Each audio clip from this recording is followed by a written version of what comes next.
আসসালামু আলাইকুম। কি খবর সবার? তো অনেকদিন পরে গ্যালারিতে পুরানা হিস্টোরি ঘাটাঘাটি করার সময় দেখলাম হঠাৎ ভিডিওটা চোখের সামনে আলো। অনেক পুরনো ভিডিও। গাড়িটা চালাইলাম দেশে অনেকদিন, মোটামুটি চালানো হয়েছে, ভালোই লাগলো। গাড়িটাও খুব ভালো, নতুন গাড়ি ছিল, মোটামুটি ফ্রেশ ছিল। বাংলাদেশের জন্য নতুন ছিল, তবে রিকন্ডিশনে, তবে গাড়ি খুব ভালো ছিল, একদম ফ্রেশ।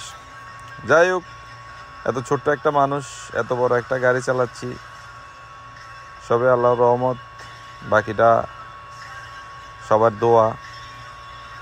তো যে মানুষ কোনো এক সময় সাইকেল চালাতে পারতাম না, সাইকেল নিয়ে খালে পড়তাম দৈনিক 10 বার চালানো শিখতে যাইয়া, ওই ছোট্ট মানুষটা এখন কত বিশাল একটা গাড়ি চালাই। তো আর কি, যাই হোক, আসলে মানুষের জীবনে টার্গেট, লক্ষ্য পরিবর্তন করতে হবে। ছোট থেকে মানুষ বড় হয়। তো আগে সাইকেল চালাইতাম, তারপর আস্তে আস্তে আস্তে আস্তে এই যে বড় গাড়ি পর্যন্ত আসি, ঠেস খেলাম। জানি না সামনে জীবনে কি আছে, ইচ্ছা আছে ভালো কোনো কান্ট্রিতে গিয়ে এই ধরনের নতুন গাড়ি কিনবো, নিজের গাড়ি নিজে চালাবো। দেখা যাক আল্লাহ কারিম কি আছে।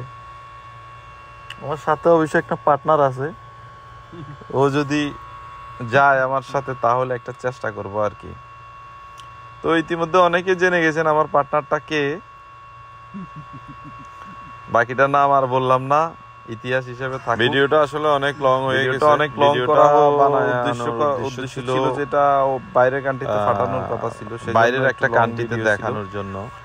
তো দীর্ঘদিন ফেসবুকে লং ভিডিও বানানো হয় না, ফেলছিলাম, তাই পুরো ভিডিওটাই আপলোড করে দিলাম। ফেসবুকে দীর্ঘদিন ধরে লং ভিডিও দেওয়া হয় না। ঠিক আছে, সবাই ভালো থাকিয়েন। শুধু শর্ট ভিডিও দিই, তাই একটু লং ভিডিও দিয়ে দিলাম। গোটাই আল্লাহ হাফেজ।